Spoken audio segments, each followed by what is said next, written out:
ආයුබෝවන් ගමගෙදර කුස්සියේ අද රසම රස අඹ වෑංජනයක් තමයි හදන්න යන්නේ මම. ඉතින් මම හොඳට පැසුණු අඹ ගෙඩි 3-4ක් අරන් තියෙනවා සෝදලා. ඒ වගේම රතු ලූණු, අමු මිරිස්, රම්පි, කරපිංචා, සුදු ලූණු ඒ ටික සිහින්ව ලියලා අරගෙන තියෙනවා.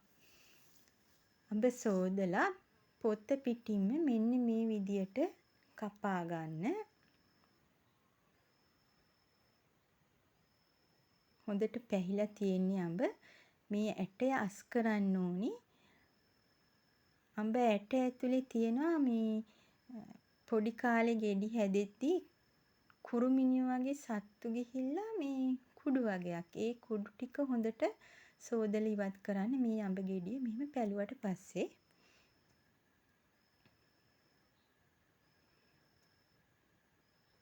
ඔයාලට කැමති නම් පොඩි අඹ නම් 4ට වගේ කපා ගන්න පුළුවන්. නැත්නම් 8කට වගේ කෑලි කපන්න. කෑලි පුංචි වුණාම දිය වෙලා යනවා. එහෙම කැමති නම් කුඩාවට කපන්න. ඉක්මනට තඹ ගන්න පුළුවන්. ඒ වගේම කෑලි අවශ්‍ය නම් ටිකක් ලොකුවට කපා ගන්න. කොහොම වුණත් මේ අඹ වෑංජනේට විනාඩි 15ක් විතර යනවා. 12ක් 15ක් වගේ හොඳට ගින්දර දාලා රස්නෙට තඹ ගන්න යනවා. මම පොත්ත පිටින් තමයි අඹ ටික කැපුවේ. පොත්ත පිටිනුත් පුළුවන් මේ ලෙල්ල ඉවත් කරලා ගන්නත් පුළුවන්. මම මේ ටික හොඳට සෝදලා ගන්නවා.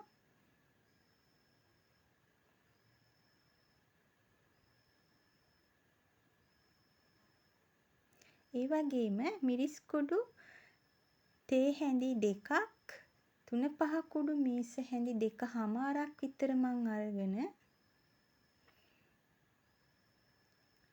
මෙන්න මේ විදිහට තාච්චියකට දාලා බෙද ගන්නවා.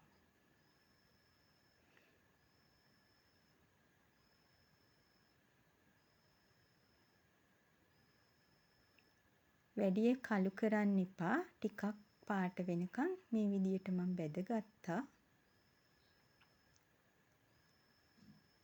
පොල් තෙල් මීස හැඳි 2ක් විතර අරගෙන මැටි බඳුනක් ලිප තියලා ඒ තෙල් ටික මේ භාජනෙට දාලා රත් වෙනකොට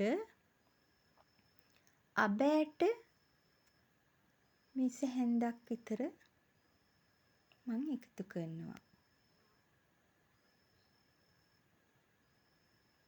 මේ හැන්දක්ම අවශ්‍ය වෙන්නේ නැහැ. සාමාන්‍යයෙන් හැන්දක් භාගයක් අබ ඇට ටිකක් එකතු කරන්න. රත් වූ තෙල් එකට අබ ඇට එකතු කරන්න.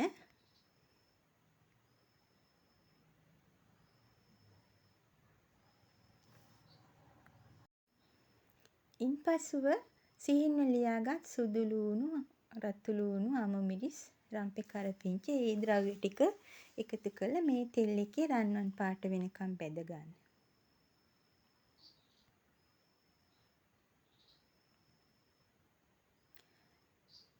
අපි අර කලින් බෙදගත්ත 3-5 ද්‍රව්‍ය ටිකත් මේකට එකතු කරන්න.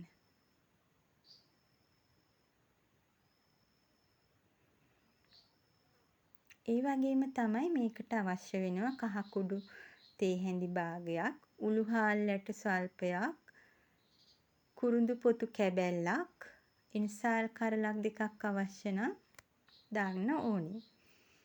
මේ අඹ ටිකත් මම මේකට එකතු කරනවා. ගම්මිරිස් කුඩු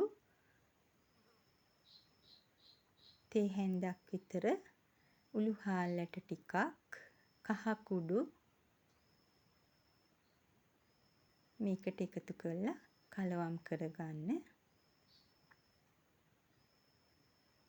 මම මේක වතුරෙන් තමයි තැම්බෙන්න හරින්නේ. පොල් කිරි 5 එකතු කරනවා. වතුර කෝප්පයක් 2ක් මේකට එකතු කරලා ලුණු ටිකක් එකතු කරන්න. මම ලුණු කැට වලින් තමයි දාන්නේ. කැට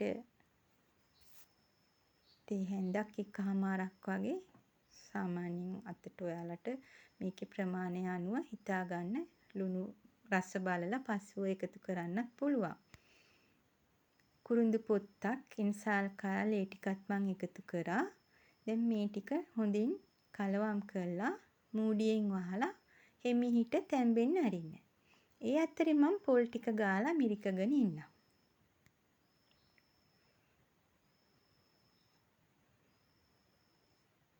ඒ වගේම තමයි ගම ගෙදර කුස්සියේ පරිසරය බලන්න කුඹුරු යායක් තියෙනවා එහා පැත්තේ. ඊට එහා ලඳු කැලෑ තියෙනවා. ওই විදියට තමයි මේ පරිසරය. හරිම ලස්සනයි. ඒ වගේම ඔයාලා මගේ YouTube නාලිකාව subscribe කරන්න අමතක කරන්න එපා. like එකක්, comment එකක් එහෙම ලියලා යන්න. දැන් මේ ටික හොඳට තැම්බිලා තියෙනවා. මේ විනාඩි 12ක් විතර ගියාම තමයි මම හොඳට මිරිකාගත් පොල් කිරි මේකට එකතු කරනවා. පොල් කිරි කෝප්පයක් එකහමාරක් වගේ. ඔයාලට හොදි ප්‍රමාණය වැඩියෙන් අවශ්‍ය නම් කිරි ටිකක් වැඩියෙන් දාන්න. මේක ඇල් වතුරෙන් විතරක්ම වුණත් උයා ගන්නත් පුළුවන්. මේ වෙලාවේදී මම සීනි මේස හැඳි දෙකක් මේකට එකතු කරනවා. ඇඹුල් ಜಾති උයද්දී පැණි රස ටිකක් එකතු කරන්න ඕන. දැන් පොල් කිරි හොඳට මේ කෑලි වලට උනලා මෙන්න මේ විදියට මේ වෑංජනය හොඳට ඉදිලා තියෙනවා. අඹ කෑලි හොඳින් තැම්බිලා දිය වීගෙන වගේ එනවා. හොඳ දැවටිල්ලට තියෙනවා වෑංජනය. හරිම රස පාටයි. මෙන්න මේ විදියට රසම රසට තියෙනවා. ඔයාලට ඕනම දෙයක් කන්න පුළුවන්. පාන්, රොටි, බත් සහ එළවලු ව්‍යංජන, පරිප්පු, පලා මැල්ලුමක්, අල බැදුමක් වගේ එකතුවකට මේ අඹ ව්‍යංජනේ එකතු කරගත්තම් හරිම රසට කන්න පුළුවන්. ආයුබෝවන් ඔබ සැමට ගම ගෙදර කුස්සියෙන් ගිහිල්ලා ඉන්නම්.